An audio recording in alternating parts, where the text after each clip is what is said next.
Hello दोस्तों, welcome to my YouTube channel. आज हम पढ़ने वाले हैं दोस्तों बीएससी फाइनल ईयर का जो हमारा आगे का टॉपिक है उसको।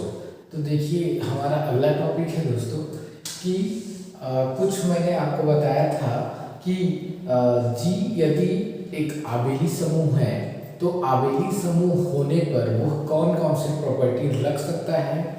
और यहाँ पे जो मैं बोल रहा हूँ कि सी ऑफ ए जो है वो क्या डिनोट करता है। तो हमने इसी से पहले ही अपने प्रीवियस लेक्चर में हमें आपको बताया था कि सी ऑफ ए का मतलब होता है कॉन्जुगेट क्लासेस। ठीक है, कॉन्जुगेट क्लासेस, ए की कॉन्जुगेट क्लासेस। कॉन्जुगेट क्लासेस मतलब संयुग्मी वर्ग। एक कोई अवयव है ग्रुप का, कोई मेंबर है और उस मेंबर का हम कॉन्जुगेट क्लास बनाते हैं। ठीक है, तो ए जो होगा वो कॉन्जुगेट क्लासेस है। दूसरी बात, यदि ए का कॉन्जुगेट क्लास स्वयं ए ही आता है तो उस ए को हम सेल्फ कॉन्जुगेट एलिमेंट कहते हैं, स्वसंयुग्मी अवयव कहते हैं। तो इससे प्रीवियस लेक्चर में हमने इसको पढ़ चुका है।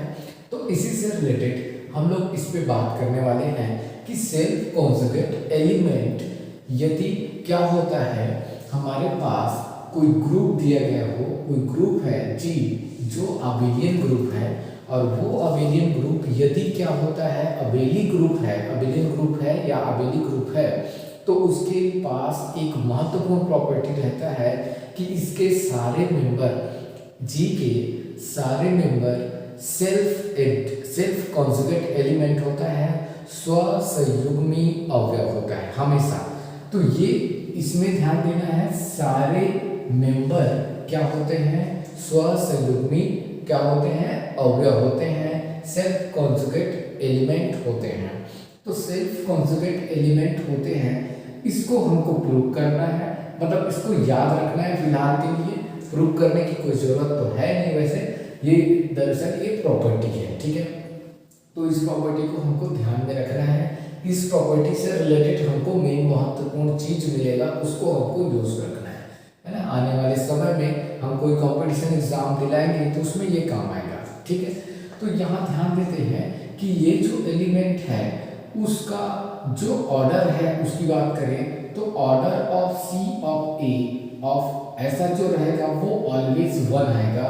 ये हमको हमेशा ध्यान रखना है कि यदि आपका जी आबेली समूह है तो क्या होगा, C order of C of A is equal to always ही 1 होगा, है ना। ऑलवेज 1 होगा क्योंकि एक ही एलिमेंट होगा, उसके सारे एलिमेंट का जो सेल्फ एडजॉइंट होगा, सेल्फ कॉन्जुगेट एलिमेंट होगा, वो ऑलवेज एक ही मेंबर आएगा, इसलिए उसकी ऑर्डर ए होगा। ठीक है, दूसरी बात, हम इसी चीज को ऐसा भी लिख सकते हैं कि every member of G is self conjugate element। ठीक है, तो इस चीज को हमको ध्यान रखना है, या फिर इसको यहाँ पे लिख सकते हैं स्वसंयुग्मी अवयव। ठीक है, स्वसंयुग्मी अवयव हो, वो ग्रुप का क्या हो, स्वसंयुग्मी अवयव हो। इसके प्रत्येक अवयव जो है ग्रुप का स्वसंयुग्मी अवयव हो। तो अब आपको मैं बताया था इसी के जस्ट पहले मैंने लेक्चर में वो ये बताया था कि यदि C of A is equal to singleton A होता है तो उस केस में ये जो ए है वो बिलोंग कर जाता है सेंटर ऑफ जी में। कहाँ पे बिलोंग कर जाता है, सेंटर ऑफ जी में। लेकिन यहाँ पे ये जो ए का मान है वो जी का सभी मेंबर के बारे में बात होगा। तो यहाँ पे मैं लिखूंगा for every a belongs to G के लिए ये सेटिस्फाई होगा। तो for every a belongs to G के लिए सेटिस्फाई होगा, इसका मतलब आपको क्या समझ में आएगा कि जी की सभी मेंबर, जी का सभी मेंबर कहाँ पे जाता है, सेंटर ऑफ जी में जाता है। जी का सभी मेंबर सेंटर ऑफ जी में जाता है। इसका मतलब क्या होता है दोस्तों कि जी के सारे मेंबर सेंटर ऑफ जी में जा रहा है। इसका मतलब होता है कि G is a subset of center of G। इसका मतलब होता है G is a subset of center of G। But always हम जानते हैं कि हमेशा हम लोग ये सभी जानते हैं कि सेंटर ऑफ G जो होता है वो सब ग्रुप ऑफ जी होता है, हमेशा क्या रहता है वो सब ग्रुप ऑफ जी होता है। तो हमको क्या पता चला कि G is a subset of या सब ग्रुप ऑफ, यहाँ पे subset of center of G हो गया और यहाँ पे center of G is always subset of G. तो इसका मतलब ये हुआ कि A is a subset of B and B is a subset of A। तो इसका मतलब क्या हो रहा है कि दोनों ही इक्वल होंगे। तो इस प्रॉपर्टी से हमको ये समझ में आ रहा है कि centre of G is equal to G होगा। तो ये प्रॉपर्टी हमको यहाँ से समझ में आता है कि G यदि आबेली समूह हो तो उसकी जो सेंटर होगी वो स्वयं G ही होगा। और दूसरी बात कि कॉन्जुगेट क्लास का जो ऑर्डर होगा वो हमेशा एक ही होगा और कॉन्जुगेट क्लास जो एलिमेंट होंगे वो एक का कॉन्जुगेट क्लास स्वयं ए ही रहेगा, ए से ज़्यादा नहीं हो सकता। तो इन सभी प्रॉपर्टी का यूज हम यहाँ पे करेंगे दोस्तों, ठीक है। तो जब भी हमको आबेली समूह के बारे में दिया जाएगा तो हम ऑलरेडी समझ सकते हैं कि ये प्रॉपर्टी हमारे पास रहेगा। किसी भी आबेली समूह में उसके सारे मेंबर जो होंगे सेल्फ कॉन्जुगेट एलिमेंट होंगे। तो इसको आपको अच्छे से ध्यान रखना है, ठीक है। दूसरी बात ये होता है क्या ये प्रॉपर्टी, क्या ये if and only if property जो है वो साइक्लिक ग्रुप के लिए काम करता है या नहीं, इसके बारे में हम बात करते हैं। तो हम लोग सभी जानते हैं कि साइक्लिक ग्रुप या फिर हम बोलते हैं उसी को चक्रीय समूह। चक्रीय समूह में क्या होता है दोस्तों, चक्रीय समूह में ये होता है कि किसी भी एक एलिमेंट से वो जनरेट होता है ऐसा ग्रुप जिसके एक कम से कम एक एलिमेंट का ऑर्डर ग्रुप के ऑर्डर के बराबर हो और वह ग्रुप एक ही एलिमेंट से जनरेट हो जाए, ठीक है। तो ऐसे ग्रुप जो होते हैं वो साइक्लिक ग्रुप होते हैं, ठीक है। और ये भी जानते हैं कि साइक्लिक ग्रुप जो होते हैं उसके वो सभी साइक्लिक ग्रुप जो होते हैं वो अबेलियन ग्रुप होते हैं। तो हमको एक चीज, एक रिजल्ट अच्छे से ध्यान रखना है कि साइक्लिक ग्रुप जो होते हैं वो अबेलियन ग्रुप होते हैं। क्या होते हैं, अबेलियन ग्रुप होते हैं। और अबेलियन ग्रुप के पास ये प्रॉपर्टी होती है कि इसको सेटिस्फाई करे। तो इसका मतलब ये होगा कि C of A is equal to singleton A और for every A belongs to G होगा।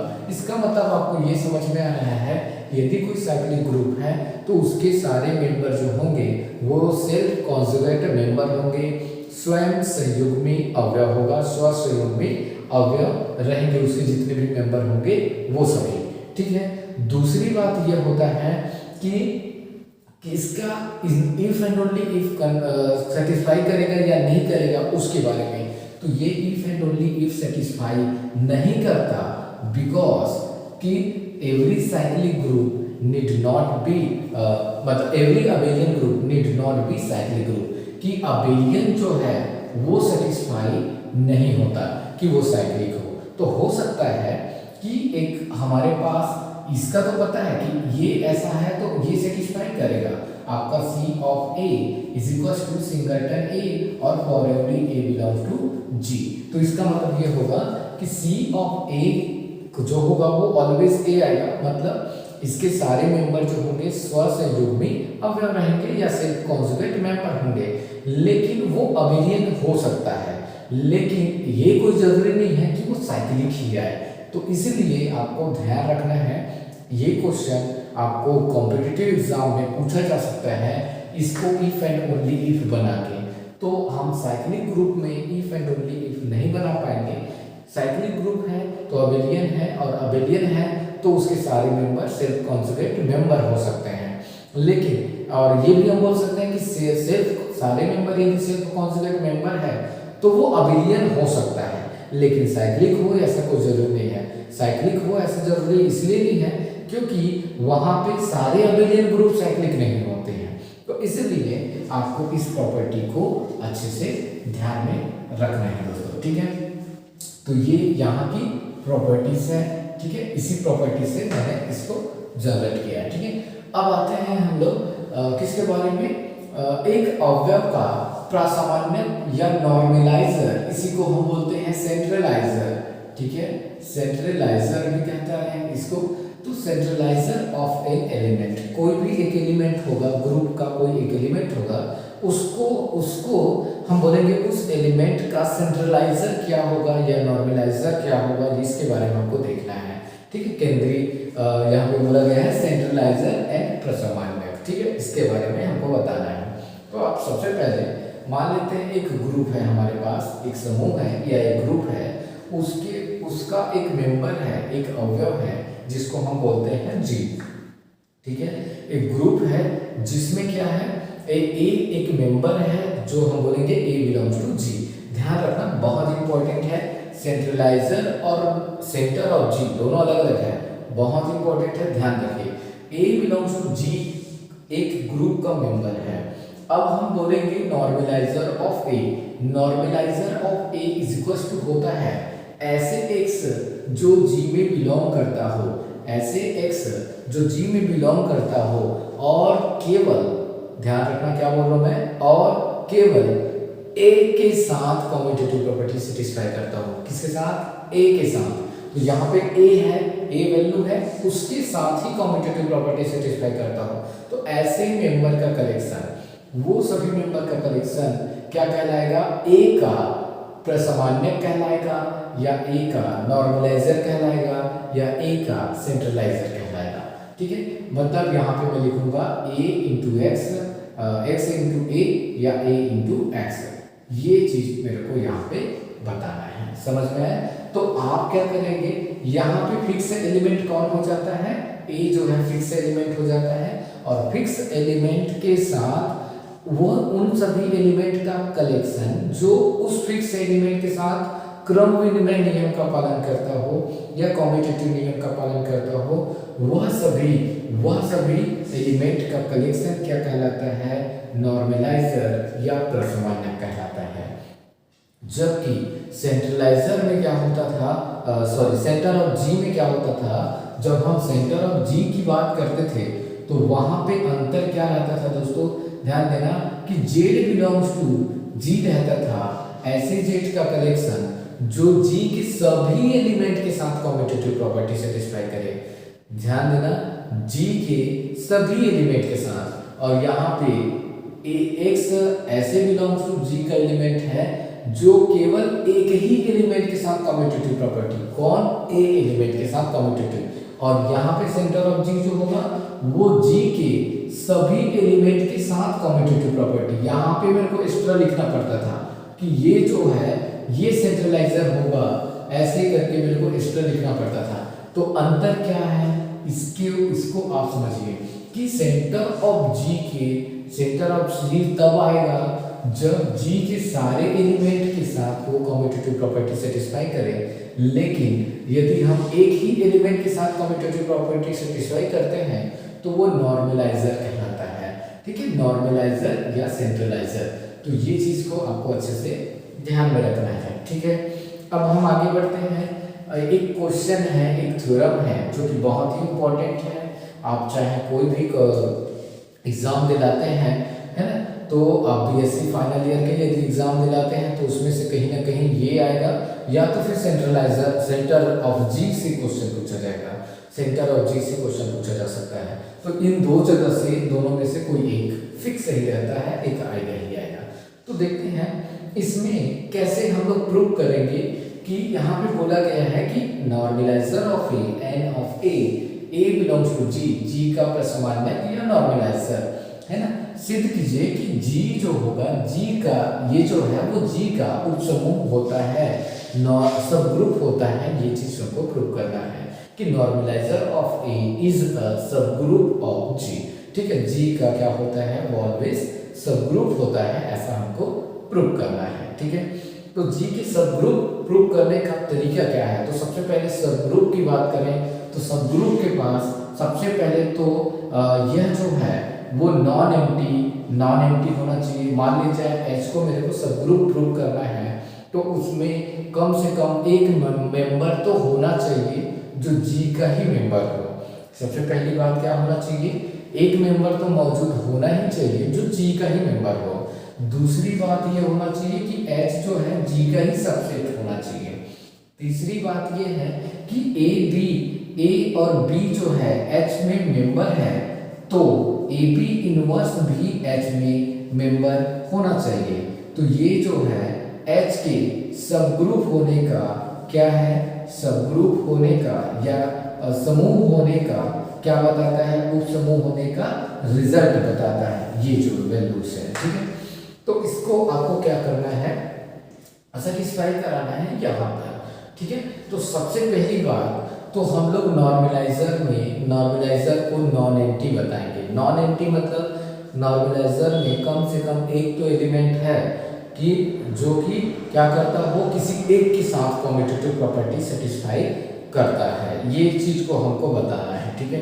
तो देखते हैं, सबसे पहली बात एक तो होता है आइडेंटिटी मेंबर। याद करिए, आइडेंटिटी मेंबर होता है, और ये जो आइडेंटिटी मेंबर होते हैं वो ग्रुप के किसी भी मेंबर के साथ कम्यूटेटिव प्रॉपर्टी सेटिस्फाई कर सकता है।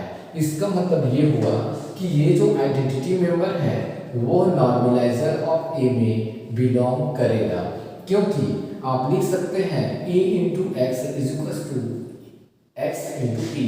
तो आप यहाँ से ये बोल सकते हैं कि ई के साथ में x का मल्टीप्लाई करूँ या x के साथ में e का मल्टीप्लाई करूँ, मेरे को ऑलवेज दोनों ही इक्वल ही रहेगा। तो इससे मेरे को ये समझ में आ रहा है कि नॉर्मलाइजर ऑफ a में तो यहाँ पे मैं e लिख दूंगा, है ना, क्या लिख दूंगा, e लिख दूंगा। तो यहाँ से क्या हो जाएगा, कम से कम एक एलिमेंट तो एग्जिस्ट करेगा, है ना। या दूसरी बात, नॉर्मलाइजर ऑफ a यदि आप बोलते हैं तो, और नॉर्मलाइजर ऑफ a बोलेंगे तो यहाँ पे a लिख दीजिए और यहाँ पे भी a लिख दीजिए, ठीक है। तो E जो है वो A के साथ तो कम्यूटेटिव प्रॉपर्टी सेटिस्फाई करेगा ही करेगा, क्योंकि वो आइडेंटिटी है, और आइडेंटिटी मेंबर जो है क्रम विनिमय नियम को पालन करता ही है, क्योंकि उसके साथ आपको क्या करना है, अप्लाई करना है। तो E into a is equal to a, या A into e is equal to e, a ही होगा। तो दोनों ही केस में ये आपको A ही मिलेगी, तो इसलिए ये कम्यूटेटिव प्रॉपर्टी को सेटिस्फाई किया। तो इससे हमको क्या समझ में आया कि नॉर्मलाइजर ऑफ ए में कम से कम एक मेंबर तो एग्जिस्ट करता है, कम से कम एक मेंबर तो है हमारे पास। तो वो कौन सा मेंबर है, और वो मेंबर है ई, ठीक है। तो वो मेंबर है कौन सा, ई है। तो इससे ये पता चला कि ई मेंबर तो इसमें मौजूद है। और ई मेंबर कहाँ का मेंबर है भाई, वैसे तो शुरुआत की बात करें तो ई मेंबर तो जी में था, ग्रुप का ही आइडेंटिटी है जो कि नॉर्मलाइजर में सेटिस्फाई हो रहा है। इसका मतलब ये हुआ कि नॉर्मलाइजर ऑफ ए जो है वो सबसेट है जी का। जी का क्या है, वो सबसेट है, मतलब नॉर्मलाइजर का मेंबर जो होगा वो जी का ही मेंबर होगा। ये चीज हमको यहाँ पे मिलता है, ठीक। दूसरी बात हम करेंगे कि यहाँ पे हम दो मेंबर लेके चलेंगे, किसका, इसका। जैसे कि हमको ये प्रूव करना हो तो हम दो मेंबर लेके चलते थे और हमको प्रूव करना होता था। तो हम क्या करेंगे, दो मेंबर लेके चलेंगे। तो हम लेके चलेंगे x and y belongs to normaliser of a, ठीक है। तो नॉर्मलाइजर ऑफ a, इसको हम क्या कर देते हैं, मान लेते हैं, ठीक है। तो माना कि, है ना, या सपोज दैट आप लिख लेंगे कि x into y belongs to normaliser of a, है ना, और ऐसे लिख लेंगे। दूसरी बात, आप इससे इसको बिलोंग करता है का मतलब क्या होगा कि यदि हम x और y नॉर्मलाइजर में बिलोंग करता है लिखे हैं तो इसका अर्थ क्या होगा। तो इसका अर्थ ये है कि x जो होगा वो a के साथ कम्यूटेटिव प्रॉपर्टी सेटिस्फाई करेगा और y भी a के ही साथ कम्यूटेटिव प्रॉपर्टी सेटिस्फाई करेगा। तो यहाँ पे मैं लिखूंगा x into a is equal to a into x and y into a is equal to a into y. तो ये दोनों ही केस में वो कम्यूटेटिव प्रॉपर्टी सेटिस्फाई कर ही रहा है। तो ये दोनों केस में क्या कर रहा है, कम्यूटेटिव प्रॉपर्टी सेटिस्फाई कर रहा है दोस्तों, ठीक। अब हमको क्या करना है, हमको लाना है कि ये बी इनवर्स बिलोंग करेगा एच में। तो सबसे पहले तो बी इनवर्स एग्जिस्ट होता है या नहीं होता है, यही तो पहले जरूरी है। मतलब बी इनवर्स नॉर्मलाइजर मतलब वाई इनवर्स, दूसरा मीनिंग क्या है, वाई है। तो वाई इनवर्स एग्जिस्ट करता है या नहीं करता है, ये पहले ढूंढना है। तो इसके लिए हम क्या करेंगे, y इनवर्स एग्जिस्ट करता है या नहीं करता, उसको हम बनाने का प्रयास करेंगे, ठीक है। तो चलिए हम लोग y इनवर्स के बारे में बात करते हैं, ठीक है। y इनवर्स कब एग्जिस्ट करेगा नॉर्मलाइजर में, तो y इनवर्स तभी एग्जिस्ट कर सकता है जब वो y इनवर्स जो है वो a के साथ में कम्यूटेटिव प्रॉपर्टी सेटिस्फाई करे, अन्यथा एग्जिस्ट नहीं करेगा, ठीक है, तो इसको आपको ध्यान रखना है। तो आप क्या करेंगे, y इनवर्स का मल्टीप्लाई इसके साथ करेंगे बोथ साइड में, ठीक है। तो यहाँ पे मैं लिखूंगा y इनवर्स, यहाँ पे लिखूंगा y a is equals to a y, और यहाँ पे मैं लिखूंगा y का इनवर्स, ठीक है। अब इसको हम सॉल्व करते हैं। सॉल्व करने से हमको क्या मिलेगा उस पर हम फोकस करते हैं। दूसरी बात, यहाँ पे हम y इनवर्स का मल्टीप्लाई करेंगे और इधर भी हम y इनवर्स का मल्टीप्लाई करेंगे। तो अब इधर भी मल्टीप्लाई, इधर भी, दोनों तरफ इस साइड भी और दोनों तरफ इस साइड भी, है ना, लेफ्ट राइट दोनों में मल्टीप्लाई करेंगे। यहाँ से हमको मिलेगा क्या, हम यहाँ पे एसोसिएटिव प्रॉपर्टी लगा सकते हैं, क्योंकि ये जो सभी मेंबर है वो ग्रुप का ही मेंबर है ना, ग्रुप का मेंबर है। तो ग्रुप में तो क्या सेटिस्फाई होता है, एसोसिएटिविटी ऑलवेज सेटिस्फाई होता है, साहचर्य नियम हमेशा सेटिस्फाई होता है। तो हम इसलिए यहाँ पे साहचर्य नियम लगा सकते हैं। तो यहाँ पे हम लिखेंगे y इनवर्स y और a y का inverse is equal to y inverse a और y का इनवर्स, ऐसे आ जाएगा। एसोसिएटिविटी प्रॉपर्टी लगाएंगे तो अब चूंकि ये क्या है, ग्रुप का मेंबर है, y क्या है, ग्रुप का ही तो मेंबर है। तो ये जो हम x और y जो चुन रहे हैं वो ग्रुप का मेंबर है। तो ग्रुप का यदि मेंबर है वो, तो यहाँ से हमको क्या पता चल जाएगा, ये आइडेंटिटी ई बन जाएगा, है ना, और ये वाला जो वैल्यू सेम रहेगा, है ना। यहाँ पे हम लिखेंगे y इनवर्स a और यहाँ पे ये आइडेंटिटी ई बनेगा। यहाँ से आप लिखेंगे ई का यदि हम मल्टीप्लाई करेंगे तो सेम आने वाले हैं, जो भी वैल्यू रहेगा वो आएगा। तो a y inverse is equal to y inverse a मिलेगा, ठीक है। तो यहाँ से हमको क्या पता चला, एक बार हम यहाँ पे लिख लेते हैं, a y inverse is equal to y inverse a, ये चीज हमको यहाँ पे क्या मिला, पॉइंट हुआ, ठीक है। इसका आंसर हुआ इतना। तो इससे क्या पता चला कि y जो वैल्यू है, y इनवर्स जो है वो कहाँ पर बिलोंग कर रहा है, किसके साथ कम्यूटेटिव प्रॉपर्टी सेटिस्फाई कर रहा है, वो a के साथ कम्यूटेटिव प्रॉपर्टी सेटिस्फाई कर रहा है। इसका मतलब होगा कि जो y इनवर्स है वो नॉर्मलाइजर ऑफ a में बिलोंग करता है। कहाँ पे बिलोंग करता है, नॉर्मलाइजर ऑफ a में बिलोंग करता है। तो हमको ये पता चल गया कि a तो बिलोंग करता था जो कि x है, y बिलोंग करता है जो कि y है। दूसरी बात हम क्या करेंगे, y इनवर्स भी बिलोंग कर जाता है, ऐसा हमको पता चल गया। मतलब a पता चल गया और b इनवर्स भी पता चल गया, दोनों ही एग्जिस्ट तो होता है। अब एग्जिस्ट तो होता है नहीं, लेकिन हमको ये बताना है कि क्या ए बी इनवर्स बिलोंग करता है एच में, या फिर एक्स वाई इनवर्स बिलोंग करता है एन ऑफ ए में। तो हमको क्या प्रूव करना है, एक्स वाई इनवर्स बिलोंग करना चाहिए एन ए में। तो एक्स वाई ए इनवर्स जो है किस में बिलोंग करना चाहिए, एन ए में बिलोंग करना चाहिए।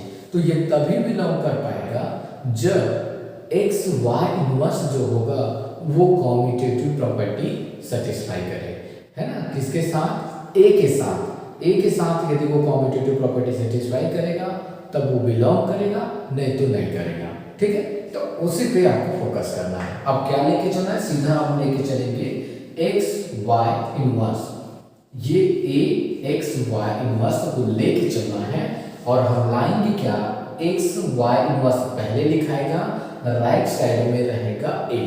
क्या रहेगा, समझ में आ रहा है, राइट साइड में क्या रहेगा, ए रहेगा। तभी तो हम ए के साथ में एक्स वाई इनवर्स जो है कॉम्यूटेटिव प्रॉपर्टी सेटिस्फाई करता है कहेंगे, ठीक है। तो इसी को आपको लाना है। चलिए देखते हैं कैसे लाएंगे। सबसे पहली बात तो इसमें हम एसोसिएटिविटी प्रॉपर्टी लाएंगे। तो एसोसिएटिविटी प्रॉपर्टी सेटिस्फाई कराते हैं तो यहाँ पे हम लिखेंगे a इंटू एक्स लिख लेंगे, यहाँ पे हम लिख लेंगे y का इनवर्स, ठीक है दोस्तों, ठीक। अब बात करते हैं a इंटू एक्स के बारे में। तो ध्यान दीजिए a इंटू एक्स क्या है, a इंटू एक्स का जो वैल्यू है वो x इंटू a है, क्योंकि x बिलोंग करता है नॉर्मलाइजर ऑफ a में, इसीलिए हम यहाँ पे a इंटू एक्स के स्थान पे x इंटू a लिख सकते हैं। तो यहाँ पे मैं लिखूंगा, यहाँ पे मैं लिखूंगा क्या, x इंटू a लिखूंगा, ठीक है, x इंटू a y का इनवर्स लिखूंगा, ठीक है। तो हम इस तरीके से पहले लिख लेंगे। अब आगे बढ़ते हैं, देखिए